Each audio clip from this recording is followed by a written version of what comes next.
মহিলা যখন তাল দিয়ে পাঠ করবে, আব্দুর রহিম সব কথা বলতে পারে, কিন্তু লাব্বাইক আল্লাহুম্মা লাব্বাইক বলতে গেলে আর জবান দিয়ে আওয়াজ বের হয় না। কি ব্যাপার? সব বলতে পারে কিন্তু আল্লাহু আকবার, লাব্বাইক আল্লাহুম্মা লাব্বাইক এটা আর বলতে পারে না। এবার মুআল্লিমকে ঠিক বলেন, হুজুর হুজুর আমি সব কথা বলতে পারি, এই যে হাজী সাহেব বলে এটা তো বলতে পারি না। এখন মুআল্লিম সাহেব তো একজন আলেম মানুষ, উনি বুঝতে পেরেছেন ওর অ্যাকাউন্টে কারো বদদোয়া আছে। হ্যাঁ বাবা, তোমার বাংলাদেশ কে আছে? হুজুর ছেলে মেয়ে আছে, স্ত্রী পুত্র আছে, ছেলে মেয়ে আছে, স্ত্রী পুত্র আছে।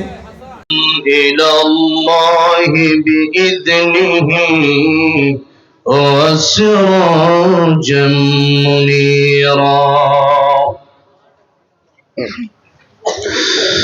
أما بعد فقد قال الله تعالى في كلامه المجيد وفي فرقانه الحميد.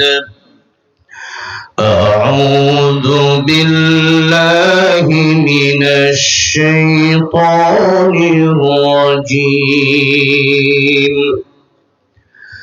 بسم الله الرحمن الرحيم.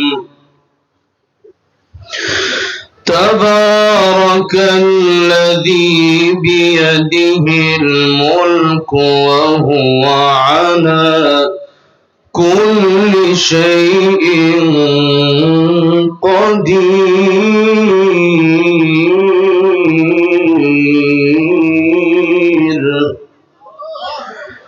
الذي خلق الموت والحياة ليبلوكم أيكم أحسن عملا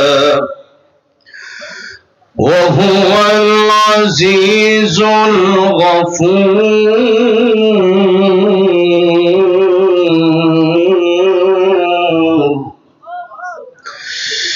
صدق الله العظيم. وقال النبي صلى الله عليه وسلم: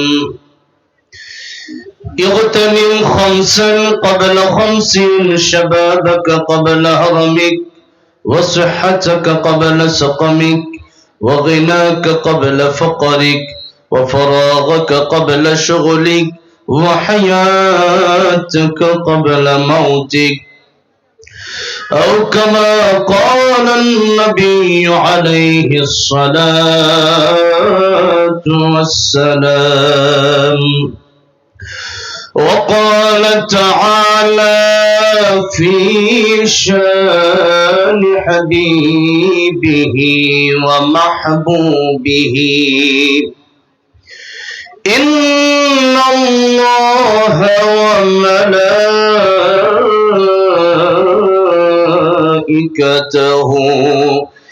يصلون على النبي.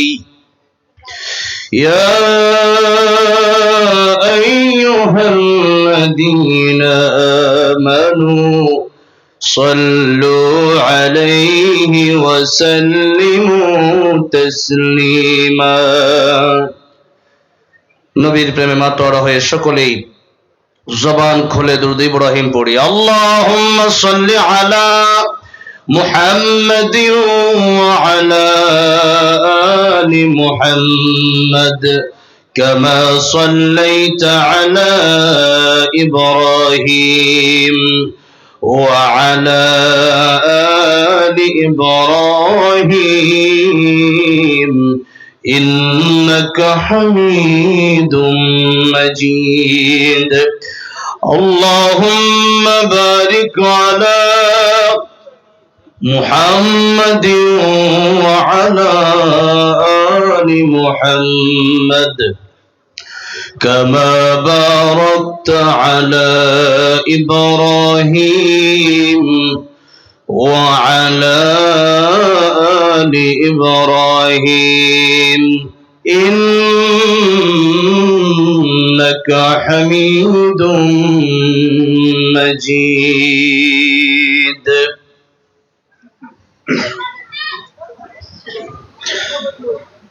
ঢাকা দোহার মৌড়া একতা যুব সংঘের উদ্যোগে আয়োজিত প্রথম বার্ষিক ওয়াজ মাহফিলের সম্মানিত শ্রদ্ধাভাজন সভাপতি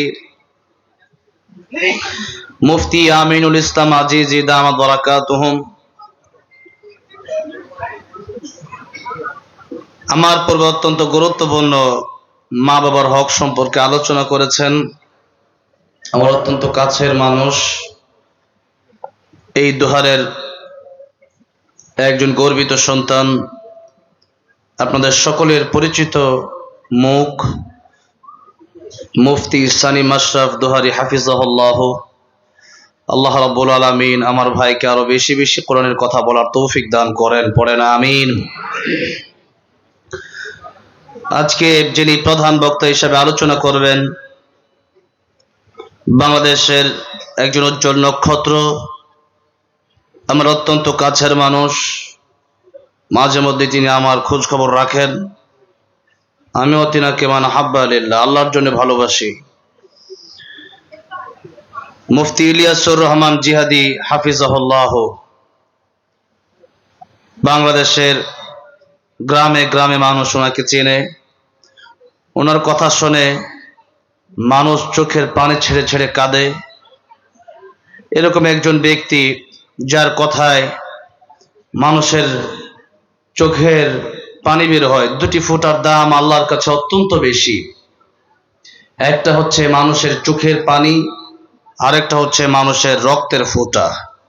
এই চোখের পানির ফোঁটা, রক্তের ফোঁটা, দুইটা আল্লাহর কাছে অত্যন্ত দামি। এই দুইটাই আল্লাহর জন্য যার পড়বে, আল্লাহ রাব্বুল আলামিন তাকে জাহান্নামের আগুনে পড়বেন না। সুবহানাল্লাহ। যাদেরকে দেখলে চোখের পানি অশ্রু বের হয়, যাদেরকে দেখলে আল্লাহর কথা মনে হয়, যাদের কথা শুনলে মানুষের হেদায়েত হয়, এরকম একজন মানুষ তিনি মুফতি ইলিয়াসুর রহমান জিহাদি সাহেব। আল্লাহ রাব্বুল আলামিন জিহাদি হুজুরের হায়াত দারাজ করে দেন, পড়েন আমিন। কোরআনের খেদমত গোটা বিশ্বময় করার তৌফিক দান করেন, পড়েন আমিন। অন্যান্য ওলামায়ে কেরামগণ কথা বলেছেন এবং কথা বলেন নাই, অনেক যোগ্য আলেমে দ্বীন, মুআজ্জাজ মুকাররম ওলামায়ে কেরাম অনেকেই আজকের এই মাহফিলে উপস্থিত, যাদের পায়ের ধুলার সমান আমি হব না। অনেক মুরব্বীরা এসেছেন যাদের দাড়ি পেকে গেছে।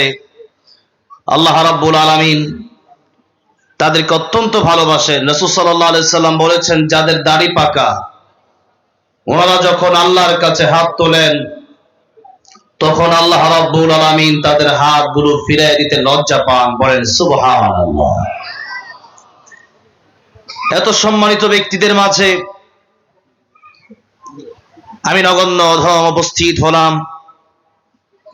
যিনি আমাকে দাওয়াত করেছেন, আমার প্রাণপ্রিয় শ্রদ্ধেয় ভাই, আপনাদের অত্যন্ত পরিচিত জুবায়ের আহমদ সাকি ভাই।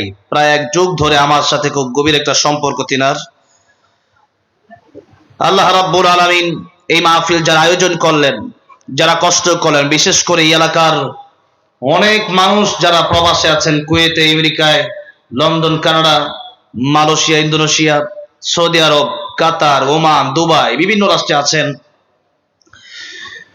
প্রবাস এটা এমন একটা জীবন, আমেরিকাতে হতে পারে, লন্ডনে হতে পারে, কানাডায় হতে পারে, সেখানে বিল্ডিং থাকতে পারে, বড় বড় বিল্ডিং, আর টাকা থাকতে পারে, কিন্তু সেখানে মায়ের ভালোবাসা পাওয়া যায় না, সেখানে মমতা পাওয়া যায় না, আদর, স্নেহ, সুহাগ পাওয়া যায় না। আমি তো দেখলাম, আল্লাহ আমাকে অনেক রাষ্ট্র ঘোরার সুযোগ করে দিয়েছেন।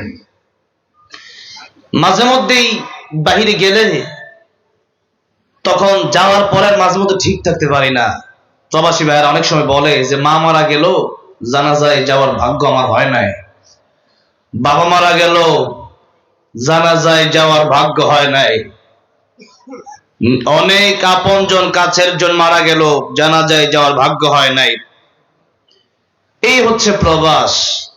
দেশের আল্লাহ আমাদের দেশে কত নিয়ামত দিয়েছেন। আমি তো বিদেশে গেলে আলু ভর্তা ডাউল খেতে পছন্দ করি, যে আলু ভর্তা ডাল বেশি করে খাওয়ান। প্রথম যখন উমরায় গেছি তখন আমি বললাম যে কি দিছেন এগুলা, খাবার পুইরা দিছে। আমি বললাম আলু ভর্তা ডাউল আছে নাকি? বললো হ্যাঁ আছে। আমি কই বাঙালি হোটেলও আছে? আমার বললো। তা আমি দেখলাম হ্যাঁ। তো তখন বললাম আলু ভর্তা যতদিন আছি একসাথে থাকবো, তখন আলু ভর্তা ডাল ছাড়া কিচ্ছু খাবো না আমি। কথাটা বুঝছেন? তো এই যে আমাদের দেশের একটা মানে শান্তি, নিজের মাটির মায়া, নিজের মায়ের মায়া, নিজেদের আত্মীয় স্বজনদের ভালোবাসা, এটা বিদেশে নাই। প্রবাস আমি বলি এটা দুনিয়ার একটা কবর। মানুষের যে কি কষ্ট সেখানে, 50 ডিগ্রি সেলসিয়াস তাপমাত্রাও থাকে, তখন এই রৌদ্রের ভিতরে মানুষ কাজ করে। 50 তলা 80 তলা বিল্ডিং এ মানুষ কাজ করে, কত মানুষ সেখানে মৃত্যুবরণ করে। 20 বছর 30 বছর জীবনটাই পার করে দেয়। এই এলাকার অনেক প্রবাসী, তাই আমি একটু কয়েক মিনিট সময় ধরেই আমি আমার প্রবাসী ভাইদের কথা নিয়ে বললাম। তাদের দুঃখ বোঝার মতো ক্ষমতা এখানে তাদের হবে না যারা কোনোদিন প্রবাসে যায় নাই। একমাত্র প্রবাসীদের দুঃখ বোঝার ক্ষমতা তাদেরই হবে যারা কোনোদিন বাহিরে গিয়েছে, প্রবাসে কষ্ট করেছে, অথবা সেখানে গিয়ে প্রবাসীরা কিভাবে কষ্ট করে, কিভাবে থাকে, কিভাবে খায়, সেই কষ্টগুলো যারা দেখেছে তারাই বুঝবে। এগুলো আমি বুঝি। আল্লাহ আমার প্রিয় প্রবাসী ভাইদেরকে তুমি ভালো রেখো, বলেন আমিন। তুমি তাদের জানে মালে বরকত দিয়ে দিও, জুড়ে বলেন আমিন। অনেকেই কষ্ট করেছে এই প্রোগ্রামের জন্য। আল্লাহ যারা কষ্ট করলেন, আসলেন, বসলেন, কাল কিয়ামতের ময়দানে এই মাহফিল আমাদের নাজাতের উসিলা বানায় দিন, বলেন আমিন। আজকে আলোচনা শুরু করার আগে আপনাদেরকে একটি বিশেষ কথা আমি বলতে চাই। বিশেষ কথা বলার আগে একটু আমরা সকলেই পড়ছি আলহামদুলিল্লাহ। এই আওয়াজ হবে না। আল্লামা সাঈদী রহমাতুল্লাহ আলাইহি বলেছেন, বিড়ালের মতো 500 বছর বেঁচে থাকার কোনো লাভ নাই, সিংহের মতো 1 ঘন্টা বাঁচতে চায়, ঠিক না ঠিক? সেরকম আওয়াজ দিবেন। আমরা বিগত 16 বছর অনেকে বিড়ালের মতো হয়ে গিয়েছিলাম, যার কারণে দেশে বৈষম্য হয়েছিল। বিড়ালের মতো হওয়া যাবে না, সিংহের মতো আওয়াজ করতে হবে, ঠিক না ঠিক? কারণ ইমানদার যারা, এদের কোনো ভয় নাই। আমরা কেবলমাত্র একজনকেই ভয় করি, তিনি কে? আমরা একজনকেই ভালোবাসি, তিনি কে? ওয়াল্লাযীনা আমানু আশাদ্দু হুব্বান লিল্লাহ। সুতরাং আমাদের এই কণ্ঠ আমরা যেন স্তব্ধ করে না দেই, কণ্ঠ যেন আমাদের দারাজ থাকে ইসলামের জন্য। আল্লাহ কবুল করেন, বলেন আমিন। হৃদয়ের গভীর থেকে আল্লাহর প্রেমে মাতোয়ারা হয়ে প্রাণ খুলে, যে আল্লাহ বলার ক্ষমতা দিলেন, যে আল্লাহ চলার ক্ষমতা দিলেন, যে আল্লাহ হায়াত দান করলেন, যে আল্লাহ রিজিক দিলেন, যে আল্লাহ আপনার চেয়ে কম বয়সী অনেক মানুষ পৃথিবী থেকে চলে গেল। আমি বগুড়া এক জায়গায় কয়েকদিন আগে আলোচনা করার জন্য গেলাম, সেখানে দেখলাম আমার পিছন থেকেই একজন মানুষ একসাথে নামাজ পড়লো, স্টেজেই মারা গেল। স্টেজ থেকে বাড়িতে গেল, গিয়ে মারা গেল। এই যে আপনার চেয়ে কম বয়স অনেক মানুষ পৃথিবী থেকে চলে গেছে, আপনি এখনো বেঁচে আছেন, এটা আল্লাহ তাআলার পরম দয়া, পরম করুণা। এই জন্য হৃদয়ের আবেগ অনুভূতি উজাড় করে প্রাণ খুলে জবান ছেড়ে দিয়ে একযোগে পড়ছি আলহামদুলিল্লাহ। আসুন আমরা কোরআন থেকে, আজকে আমরা সূরা মুলুক থেকে আলোচনা করব। তার পূর্বে যেহেতু আমরা বিশেষ একটি মাসে এই মাহফিলটাই বসেছি, রাসূল সাল্লাল্লাহু আলাইহি ওয়াসাল্লাম যখন যে মাস আসতেন, এই মাসের গুরুত্ব সম্পর্কে রাসূল সাল্লাল্লাহু আলাইহি সাল্লাম আলোচনা করতেন। সেই হিসাবে সূরা তাওবা থেকে একখান আয়াতে কারিমের মাধ্যমেই আলোচনার সূচনা আমি করতে চাচ্ছি।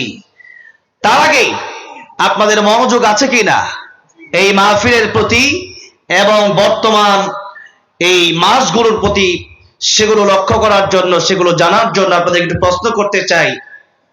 বর্তমান মাসের নাম কি?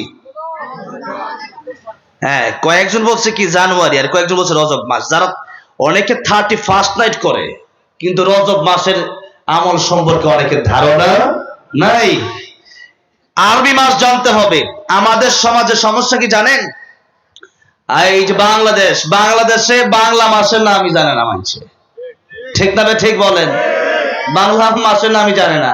জিজ্ঞেস করেন, আমার তো মনে হয় 90% লোক বলতে পারবে না। তারপরে আরবি মাসের নাম তো আরো বেশি পারবে না আমাদের দেশে। অথচ ইংরেজি জানার আগে আমাদের দরকার ছিল, প্রথমেই যেহেতু আমরা ইসলাম মানে আমরা যেহেতু মুসলিম, আমাদের আরবি মাসের নাম জানা থাকা দরকার ছিল। দ্বিতীয়তে যেহেতু আমরা বাঙালি, আমরা প্রথমে ইমান, পরে আমরা বাংলাদেশি। প্রথমে আমাদের পরিচয় হলো আমরা মুসলিম। আমাদের পরিচয় কি?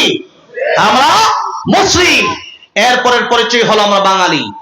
এই যে মুসলিম আর বাঙালি, এই দুইটা পরিচয় যেহেতু আমরা মেনে নিয়েছি, ইংরেজ এটা আমাদের ওইরকম পরিচয় না। আমরা ইংরেজি ওই হিসাবে পারি যে ইংরেজি যেহেতু সেই যেখান থেকে পরিচালনা করা হচ্ছে তারা যেহেতু ইংলিশ, এবং ইংলিশ যেহেতু এটা একটা ইন্টারন্যাশনাল ল্যাঙ্গুয়েজ। আমি তো বলি ইন্টারন্যাশনাল ল্যাঙ্গুয়েজ হচ্ছে আরবি ভাষা। কোন ভাষা? যেই ভাষার শেষ আছে সেটা ইন্টারন্যাশনাল হতে পারে না। যেই ভাষার কোনো শেষ নাই ওইটাই হচ্ছে আসল ইন্টারন্যাশনাল ভাষা, ঠিক না ঠিক? এই জন্য ইন্টারন্যাশনাল ভাষা আপনি পৃথিবীতে থাকতে পারে, কিন্তু আপনি মিডল ইস্টে যান, এছাড়া মিশরে যান, আরো প্রায় রাষ্ট্রগুলো, অনেক রাষ্ট্রগুলোতেই আরবি আছে না নাই? ইংলিশ।